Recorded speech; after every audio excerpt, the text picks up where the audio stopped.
Kitchen safety. Lesson 3, knife safety. We use knives to help us cook lots of different foods in the kitchen.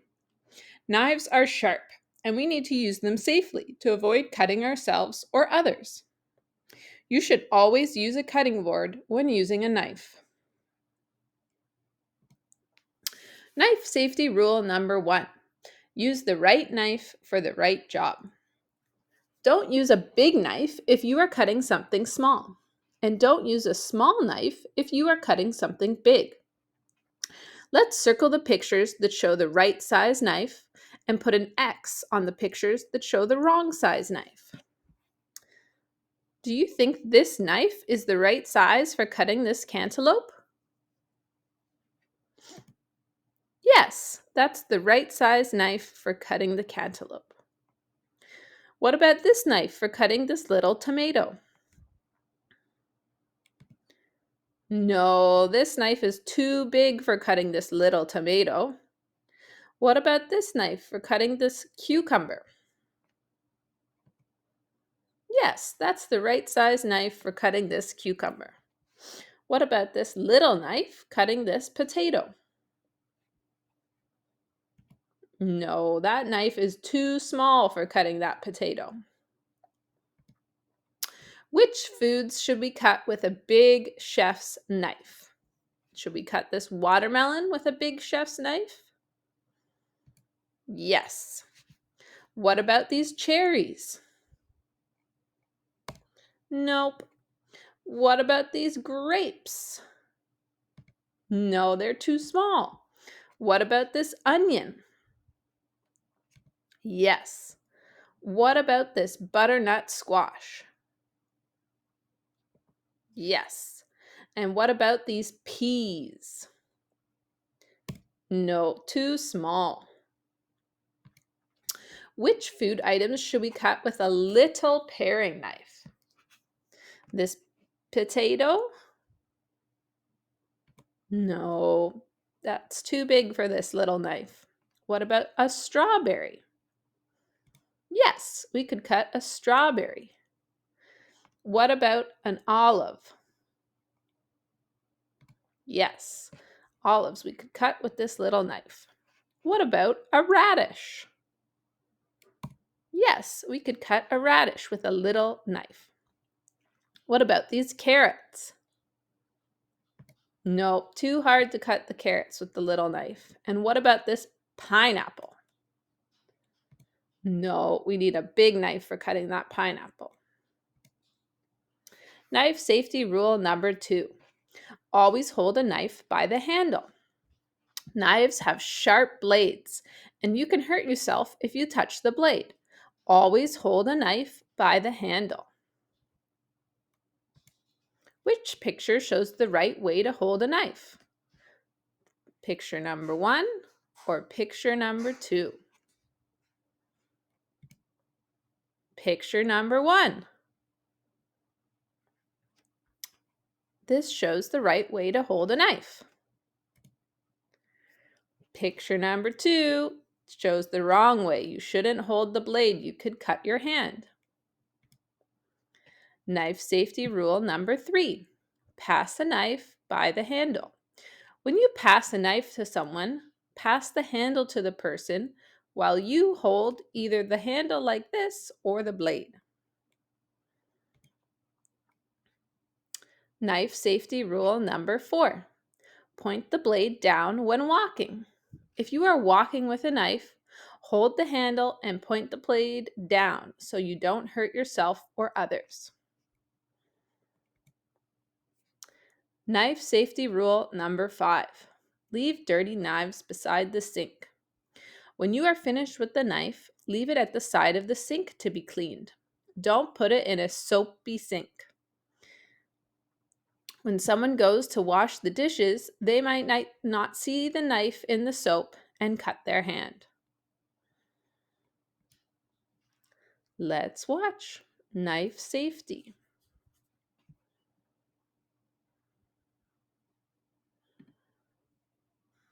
Hey everybody, welcome to my kitchen again. Today's lesson is going to be on knife safety. So before we start talking about knives, we need to talk about something that you should always use when you're using a knife, and that's a cutting board. So your cutting board might be wood like this one. You can use a small one if you're just cutting up something small, or you might have a bigger one if you're cutting up a bunch of things, or just cutting up something bigger. Okay, so the first thing we need to talk about is how do we know what knife to use for what you're cutting? So if I was to cut up something big like this big squash, I'm not going to use this little butter knife because it's not going to do anything. And this knife is a bread knife, so I'm not going to use that. This little knife is probably too small to cut through the squash, and it'll take me a long time. So I'm going to use this big knife. And I would probably use this big knife also to cut something like a sweet potato, but I wouldn't use it to cut this ginger because it's too big and I might hurt myself. So if I was going to be cutting the ginger, I would use this little knife, and that would allow me to get into the little pieces to take the skin off or whatever I'm doing for the ginger. Now, if I wanted to make myself a nice peanut butter sandwich, I would be using a butter knife, and I would just put that in there, spread it on. I'm not going to use this big knife because it's too sharp, I could hurt myself, and it's too big. So I wouldn't use that knife. And then lastly, we have our bread knife. And we know this is a bread knife because it's got this serrated, it's called edge, little waves. And that helps you to cut the bread. So if you have a knife like this and you're cutting bread, you could always use that. But again, I wouldn't use a butter knife to cut the bread. Probably wouldn't use this small knife. If I didn't have a bread knife, I'd probably use the big one. Okay, so now let's talk about how you hold a knife. You should always hold a knife from the handle. And we can see these ones have different color handles. These ones have black handles. This one, it's not a different color, but you can still tell that there's a handle. That's where I'm going to put my hand. This part of the knife is called the blade. And the blade can be quite sharp, so you need to be careful around the blade. This one is not so sharp because it's just a butter knife, but I could still hurt myself if I wanted, if I really went hard. But definitely on this big knife, the blade could cut me if I sliced myself. So I gotta be careful. I'm only putting my hand on the handle, and I gotta figure out which side is the blade. So one side has a flatter top, and that part isn't gonna cut me or anything. So that part is gonna be up, and your blade part, the sharp part, is gonna be down, touching the cutting board. We don't wanna do it this way, because we could hurt ourselves and we're not going to cut anything. So you got to make sure the blade is going down, and you want to keep your fingers back on the handle. And that goes for all the knives. I'm going to hold just the handle, keep my fingers back, blade down on the cutting board. Now, if I wanted to pass the knife to somebody, there's two ways I could do that safely. So first, I could flip the knife upside down so that the handle is pointing to the person and they could take it. That's one way. Or I could touch the top of the knife where it's not sharp and turn the knife over like that and hand it to somebody. That is another way that I could pass the knife. And we don't want to cut somebody when we're passing a knife to them. If I was to walk with the knife, so let's say I've cut everything up that I need to cut, I'm going to walk over to the sink, but there's other people in the kitchen, I don't want to hurt anybody, I don't want to be walking with the knife blade out and accidentally hit somebody or trip and have the knife go into my leg. So what we're going to do, if you're walking with a knife, you're going to take the tip of the knife and point it to the floor, and the blade, the sharp part, should be pointing backwards. And then you're going to just walk with the knife down by your side, so that if you trip, it's just going to go down to the floor. It's not going to go into your leg and hurt you. And then that takes us to our last knife safety tip, and that is for washing.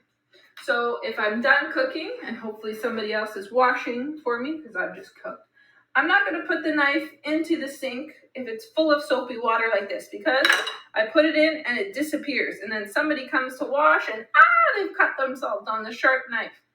So if I'm done with the knife, I'm going to leave it beside the sink so that the person knows it's there, and then when they're ready to wash it, they're going to hold the knife by the handle and be careful to not touch the blade part. So they're going to take their soap or their sponge and go from the smooth part of the knife blade and wash the knife that way, so that they're not cutting themselves, not cutting the cloth. And you probably want to wash the handle too because you've been holding it. And I'm just going to rinse it off. And I'm all done. And that's our knife safety. We will have another lesson next week where we're going to start chopping things. Okay, now time for an activity. Let's practice.